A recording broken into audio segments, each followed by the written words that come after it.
Well, let's start with the nuts and bolts of the current football operation and an analyst added to the defense in one Terry Jefferson, which I got to say, this is all you, Cam, because I know nothing about the gentleman. Yeah, he's a guy who was like a grad assistant at Miami previously. Miami native, went to Booker T. Washington. He played at FAMU, his collegiate ball, for the HBCU at the FCS level. He was at Western Kentucky the last couple of years, helping them to a conference championship and very good passing defense. That's the position that he played. He was a defensive back. So he's going to be an analyst helping with the defensive backs. Also, like I said, he's a Miami guy who played, for Ice Harris over at Booker T and everything like that. I do believe. So, yeah, ties with the community, and he's going to help out defensive back coach Zach Etheridge with that, their performance and development in the same way that he did over at Western Kentucky. And that's, I think, a good get, especially when you consider that other analysts, guys who've been around through the high school coaching ranks and, from the grassroots up, like Benedict Hippolyte, who coached Carroll City to a state championship previously. He left to USF.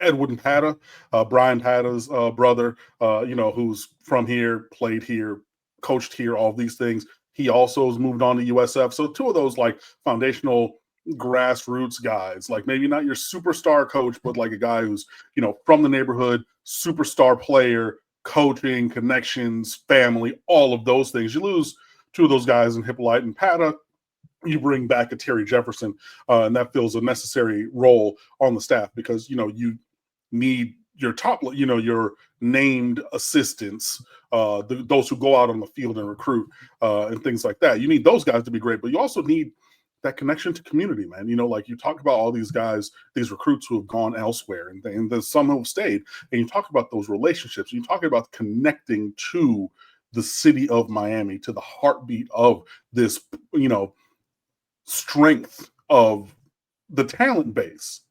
Excuse me. You need those guys who are there, who are from there. You know what I mean? Like, you can build relationships all you want. I've built relationships all I want, but like, I'm not from Liberty City. There's a difference there. Or Carroll City, Alapata, whichever area you want to talk about. So yeah, getting Terry Jefferson back is a good move. I think it's a solid get for Miami. Serves a great purpose on the staff, and yeah, will be a value add as we move forward to the 2025 season. This defensive backfield, of course, we talked about each and every week during the season, usually on negative terms. And we've talked a lot about it during this short off season already because of all the acquisitions. Is this the biggest overhaul of a position unit on either side of the ball? Absolutely. Without question. Yeah. I mean, and it's funny because I tweeted out the link to this here show, someone responded to a conversation. I quoted a friend of mine, X, shout out to X, and he said, Bain and Mesidor were the only two automatic starters for next year's defense. And I said, I'm adding OJ Frederick and Wesley Saint. And then also I did Zach Poyser in a second tweet. But basically, saying, okay, there's a couple of guys who I think the two freshman All-Americans, one from here, one from another school in Frederick and Poyser, they should be starting.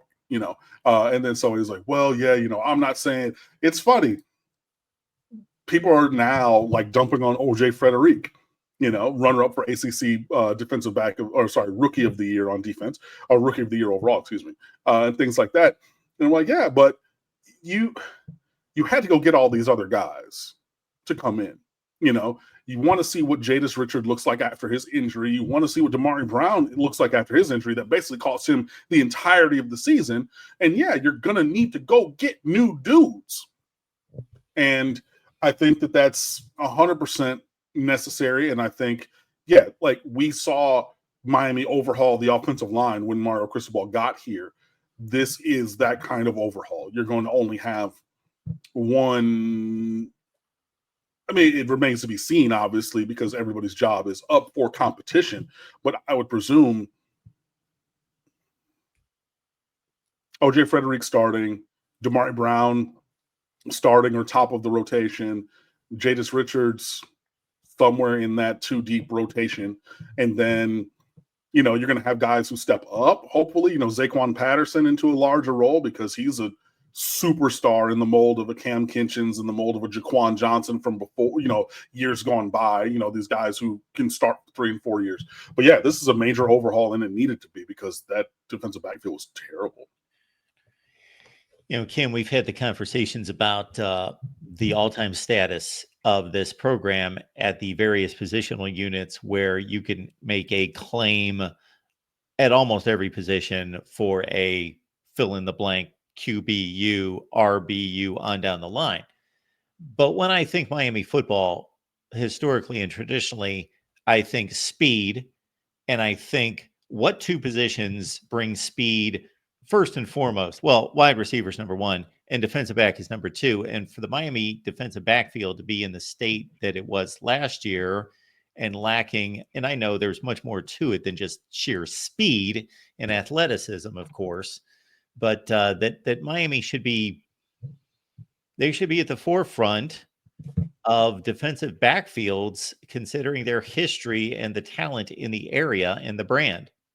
Yeah, and I mean, even if you look recently, we have been, Tyreek Stevenson, in the league, Cam Kinchins, right? As a rookie, and everybody said, well, yeah, he's not the most athletic dude. All he did for a playoff team was make plays. You know what I mean? In the defensive backfield. I'm not even talking about, James Williams playing linebacker or Gregory Rousseau up front. No, like in the secondary.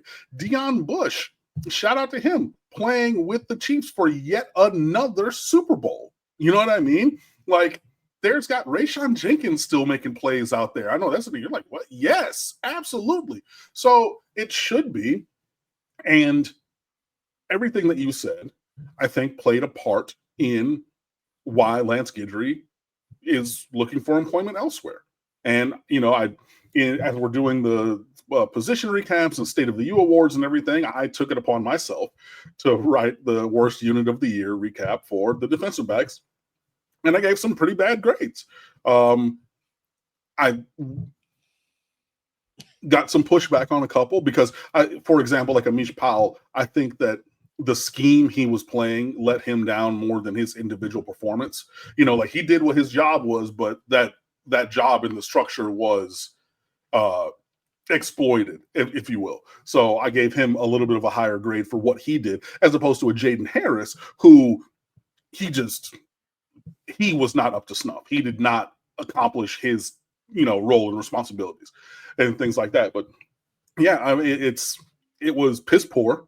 And yeah, you did have some injury concerns, obviously. But you also shouldn't be in the position at Miami where if you lose Damari Brown and if you lose, and then in game 9, I think it was, that you lose Jadis Richard, that shouldn't be the thing those should not be the wheels coming off of the entire operation defensively.